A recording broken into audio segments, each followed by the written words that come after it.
ফিরে আইবো কিন্তু মরার পরে আর কি এর আগে না। এইভাবে পতন পৃথিবীর কোনো জায়গাতে এইভাবে পতন হয় নাই যে পতন আওয়ামী লীগের হয়েছে। আল্লাহর অরিজিনাল হাতে এটারে দমন করে দিচ্ছে। মেইন টার্গেট হচ্ছে শেখ হাসিনা। এ অপরাধ করছে। গাছ একটা জিনিসে মনে করেন মেইন মালিক, গাছের যদি গুড়া ঠিক না থাকে আগেও ঠিক থাকে না।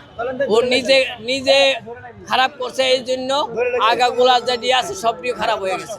নাহলে কোনো প্রশাসনে এই যে বেনজির আহমেদ এর সামনে থইয়া বেনজির প্রধানমন্ত্রী থাকা অবস্থায় তো হাজার লক্ষ লক্ষ কোটি কোটি টাকা পাইলো কই, কেমনে গেলে? ওর যদি সাপোর্ট না থাকতো এ নিল কই থেকে, পাইলো কই থেকে?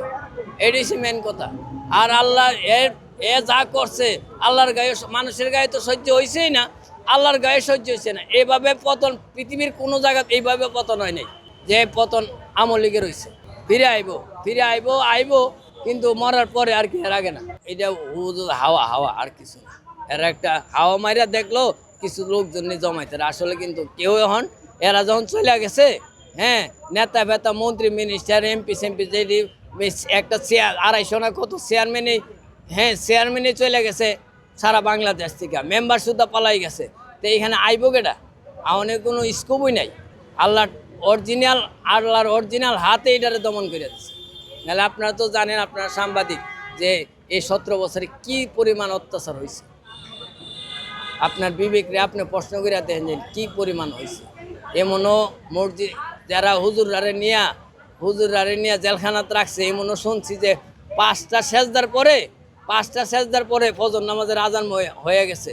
তো এই সেজদা, আল্লাহর কাছে সেজদা দিয়া 5টা সেজদা কি এরা কি গান গাইছে না আল্লাহর কাছে আল্লাহরে কান্দাকাটি করে গাইছে? এইগুলার অভিশাপে এগুলো প্রথম হয়েছে। হাসিনা যেরকম কইছে না 16 ডিসেম্বর আইব, যে এরকম হাওয়া দিছে, এরা হাওয়ার উপরে বর্তমানে বাচ্চা আছে। আওয়ামী লীগের দোসররা এখনো আছে বাংলাদেশে, এটা আমি অবাক লাগতেছে। এখনো যে আছে এটাই অবাক লাগতেছে। সরকারের আসলে এটা নির্মূল করাটা দরকার আমি মনে করি। যেই ধরনের মানুষ তারা খুন করছে, যেই পরিমাণ আমরা দেখছি, আমার মনে হয় না আওয়ামী লীগ আবার দ্বিতীয়বার আসতে পারবে, আমার মনে হয় না। কোন একটা পরিস্থিতির মধ্যে আমরা আছি দাদা, মানে হেদের প্রতিশোধ হেরাই নিবেন, আমাদের জনগণের কল্যাণে কাজ করব বলেন।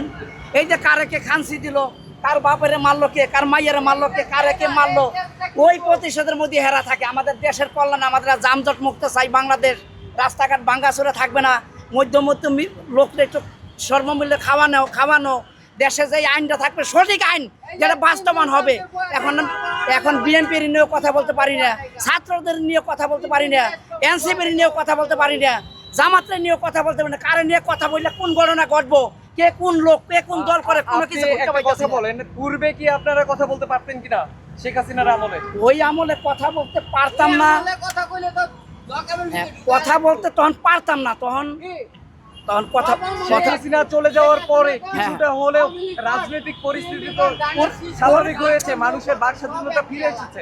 আরে ভাই, বেশি স্বাধীনতা হয়ে গেছে, একটু ঝামেলা, একটু বিচ্ছিন্ন মনে হইতেছে এখন। আবার স্বাধীনতা মানে বেশি হইলে আবার ঝামেলা, মানে একটা সিস্টেমের মধ্যে থাকা উচিত দাদা, বুঝছেন? একটু সিস্টেমের মধ্যে না থাকলে আবার সমস্যা আছে করলাম।